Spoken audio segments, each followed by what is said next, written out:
Hey, CR wrestling commentary, and I'm going to talk about big moves instead of what I initially want to talk about. I'll get to that later.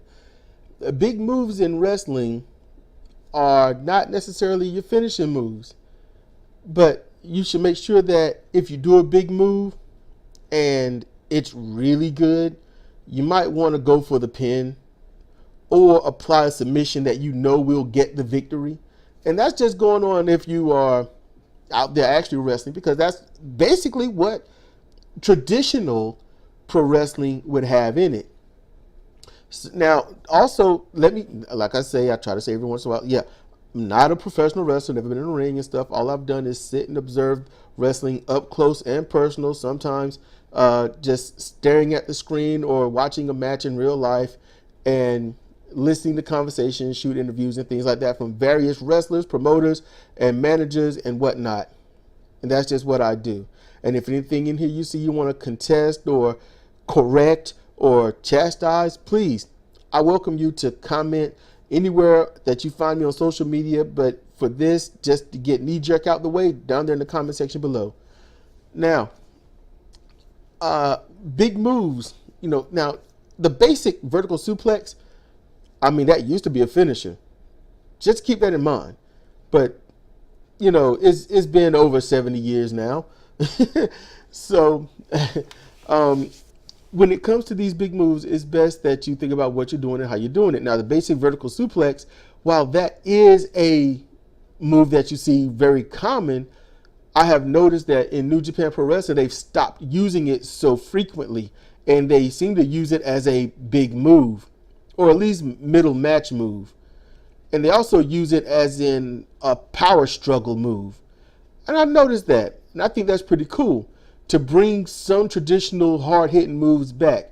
When you watch Tomohiro Ishii, you'll see him that he has a vertical suplex, or as they'll call it, a brain buster. In America, the brain buster is pretty much you drop them on the head, or preferably the back, top of the back area, as much not on the neck as possible. That's what I've noticed. Some people get dropped on their neck. That's scary, but their neck is also cushioned by the applier's arm, so I'm always happy about that. But when you see the New Japan wrestlers doing a suplex like Ishii, not only does he have his normal vertical suplex, but then he'll have a harder hitting version. And that's, when you look at it, it always looks so impactful the way he delivers it. And then he has his brain buster where it almost looks like the same old suplex, but that's because of camera angles. You look at another camera angle, it looks a little dangerous to me, but hey, he's professional. He knows how to do it safely. Like they're almost dropping it right on the top back of their head. That's scary. It's scary. So when let's say you have an edit for Fire Pro Wrestling World, and you want to put your big move somewhere in the small section and or the medium section, don't put your finisher there. That just don't make sense. Your finisher, when it has the F next to it, no matter what, always has the chance of doing a critical. Now, you might get that critical in the opening part of the bout if you do the finisher, but if your first move is going to be your finisher and you're hoping to get a critical from it, it's not worth the wait. Because now, if you set your big moves in your small move area as 1%, then at that moment, you might have a 1-to-1 ratio of doing that move and getting a crit. Might. Note, might. So, and I got 2 wrestlers where I got it at 1%. Because sometimes in certain matches, they'll snap off a finisher real quick. Like, for example, Naito Tetsuya, or Tetsuya Naito, you're not going to see him just snap off Gloria, his innovated, but one of his original finishers. He's not going to just jump off. He ain't going to body slam you at the beginning and then do the Sky Twister press. He's not going to sit there and start the match off with the somersault DDT, well, Destino as he calls it. He's not going to do that. That wouldn't make sense. You see? So it's best to hold those things off. When it comes to doing your big moves, when you have, let's say you got a couple of finishing moves, for the ground, Don't just put it at 0 for small and for medium. Put them at well, for not small but for medium and large. Put it for critical. Put it about 10 to 15 or 20%. You put them at 20% depending upon their style. If you got them for grappler or for ground submissions, they're going to do it a lot. If you got it for technician, they'll do it probably, even if you put it at 20%, you're going to see it probably every 4 or 5 times they put them down on the mat and are in critical condition. So keep that stuff in mind. You can put it at 0 and 0 and save it for the end. And then if now this isn't, when people watch WWE and stuff, like Cesario back in the day, I don't know if he's still there or not, but it won't just him, it was somebody else too.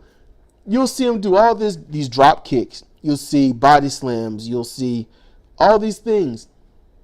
And then, now you remember, wrestling has to make sense. So I've seen this in Consejo Mundial de Lucha Libre. I've seen this. All these moves, intricate moves and rolling bumps and things like that. And then the finishing move would be an armbar, usually Fujiwara style. And I'm like, you didn't work the arm any given point of the match. That don't make sense. That's part of doing things right, of things making sense. Now, in real life, outside of pro wrestling, you can put an ankle lock on, you can put an arm bar on, a sleeper choke, it don't matter. Nothing has to be worked in real life. It don't. You just put it on and that you can snap an arm, break an ankle, you choke someone out and kill them. That's real life, but this is not real life. It's a show. So when you have a big move, it has to make sense. And I think I might do one on that as well, although I pretty much all cats out the bag. But when you do your big moves, also when it's your finisher or a signature, certain big moves, some of them go for the pin. Look like you're trying to win. To do a vertical drop brain buster and then pick them up, that don't make sense. It just don't. And now look, you can call me a snob or like he's all arrogant and stuff. No, that's not me. If you know me, you know that's not me. Pretty much the opposite. But think about that. It don't make sense. I'm gonna go into the top rope. I'm gonna stand on the top rope. I'm gonna pick you up and drop you on your head. And instead of going for the pin, I'm gonna pick you up and throw you to the ropes. That don't make sense. It don't. So think about your wrestlers. Think about what they're doing in the ring. Think about what you see. If you see that the Canadian Destroyer, go for the pin. Don't pick them up. Don't apply the submission hold. Go for the pin. Sometimes it's all right. What I've done recently is I started their finishers. It might be an armbar or an ankle lock or something. And at the end of that, I'll put pin at the feet or the head.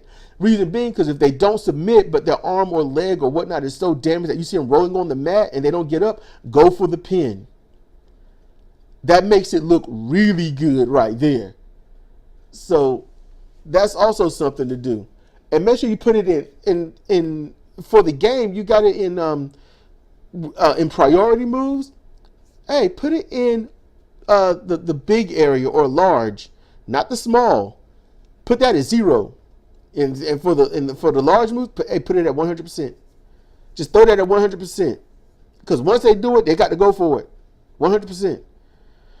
So that's all I'm going to say about all this, And if you got questions or whatnot, please ask me down in the comment section below. You can ask me on any of my social media that's in the description below. You can come to Discord and ask me there. And, I'm open. My ears are open for learning. My mouth is always open for teaching. And there's these like, your mouth is open for something else. Okay, yeah, I hear you. Yuck it up. I got myself into that one. But yeah, just drop me a line. Hit me up on one of these things. It's all good. This is Cedric for CR Wrestling, CR Fire Pro, CR Fire Pro Road. Thank you for listening. Tell him to get up. He's going for that lariat. You're off the ropes. Lariato! Goes for the pin. Each knee. Oh, come on. That was my hot spot. I look for that lariat.